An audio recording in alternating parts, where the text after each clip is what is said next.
Minister of National Security Stuart Young is promising a new prison for the Sister Isle. Speaking at a handover ceremony for new stab-proof vests for the prison's officers, Mr. Young said there is a need for a new facility in Tobago. Ian Wason has more.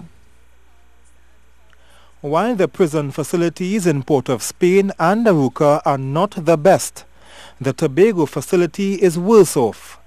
But according to National Security Minister Stuart Young, the government is taking steps to fix the situation and has already identified a site for a new prison in Tobago. I visited the existing prison in Tobago with Mr. Wilson a couple months ago. And as a citizen of Trinidad and Tobago, I was extremely disheartened, disappointed, and I would go as far as to say upset at the state of what is being called a prison in Tobago. In fact, I was shocked. He said this is just one measure that is being taken to improve the prison service, among a host of others, including installing a new alarm system at the maximum security prison. They are also equipping the prison service with new vests, stab-proof vests for the officers while on duty that they can carry home. Prisons Commissioner Gerald Wilson said the 250 vests would be distributed to those who need them most. And as I said before, this was long in coming. We would have had a few hiccups, and Minister Young made it possible.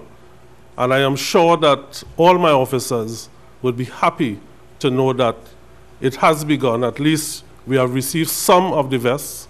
The Commissioner of Prisons said anything that improves the safety and minimizes the death of officers are welcomed.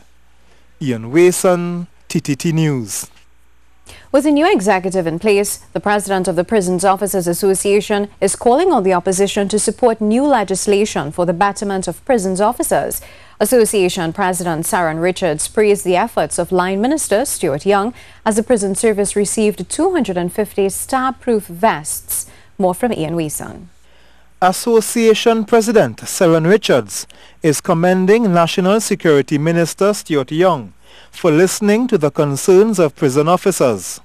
We would have experienced total lack of confidence over the years from successive governments and so on, and we are happy to reach a place where we feel confident that things will move quickly forward. He said the legislation that is expected to be laid in the Parliament in the coming weeks is needed, as an update is important for the safety of the officers. And we would hope that all members of government, where we know we'll have the government support, the government did agree and they did support the legislation. We would hope that the opposition and independent benches support those pieces of legislation. It is very critical for us, extremely critical, and we'll hope that we have a good day or good days in Parliament ahead, and those legislation will be realized. Over the weekend, a new executive was elected, with Saran Richards holding on to his position. Lester Walcott was elected as the General Secretary and Leon Butte, the first Vice President of the Association. Ian Wason, TTT News.